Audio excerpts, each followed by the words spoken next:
King Charles has long been an environmental activist, all his life actually, but even that cannot keep him safe from fossil fuel protesters. Roll it.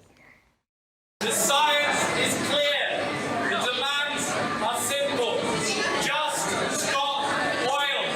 It's a piece of cake. That's not the end of it. I mean, you see, look at that. They're pathetic. Frankly, I find that disgusting.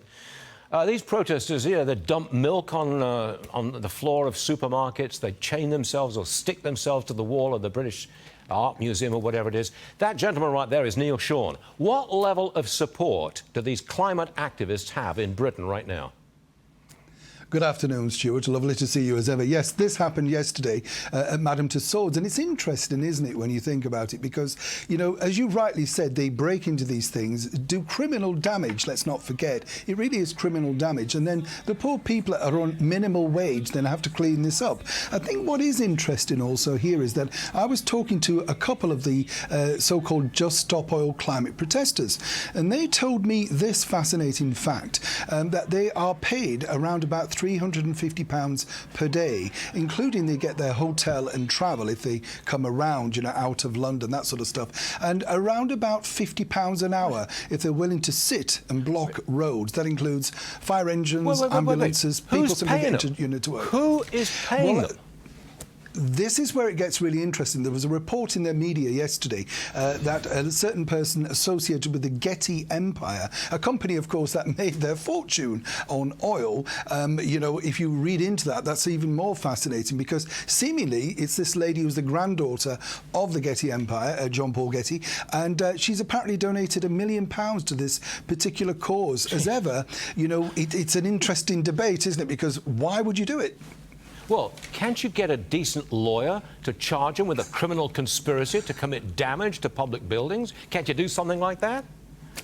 Do you know, I'm totally with you on this, Stuart. What we find fascinating as well, over here, the Mayor of London has yet to speak out at any level about this criminal damage. You pointed out in this intro that, you know, superstores like Harrods, the luxury store, have been sprayed with orange paint outside. Milk has been thrown over the famous red carpet at Fortnum and Mason's, you know. And there's another side to this as well. It loses the economy money because people are then nervous to go into these things. Nobody wants to be in this altercation, you know. And when you look at it yesterday with the defacing of King Charles, you know, people, yes, there's a lot of fun, you know, attached to that on social media, but it just proves the lack of security in these places if you're that much access, you know. I always think of Britain as uber green, one of the greenest places on the planet. Oh, that's the way they want to be. Has this kind of activity changed that a little? Are people getting really annoyed at this, so they will change their views on the environment and fossil fuels? No, not at all. I think really the opposite way is this, you know, we all want to be greener. We all try our best, you know. If you look at all the major companies, they're trying their best. You know, it does seem to be like a small minority of uneducated people that seemingly, you know, are doing this. I would suggest, Stuart, not necessarily for the cause. When you're offering money like that, particularly if you've got student debt or you have time on your hands and somebody suggests you do that, why on earth would you? There's better ways of getting your point over there. Also today, I might point out that the Live Aid Supremo, Bob Geldof, apparently has said that he was 100% behind the protesters defacing the Van Gogh painting at the National Gallery. So when you have people like that, you do kind of wonder, is he looking for PR? Have people forgotten the Boomtown Rats and the fact that he was a punk rocker? Where are we at with these crazies right now? It's incredible. Well, that's the question I was asking. What I got, the answer was, well, they're still doing what they're still doing, and that's just not good enough. Nobody's actually been firm, actually. You're right there, Stuart. Yeah, you know, nobody's been firm. Yeah. What we're getting is people arrested, and then it seems a wishy-washy affair. We've seen the police literally asking them on the road, are you OK? You know, is there anything we can do for you?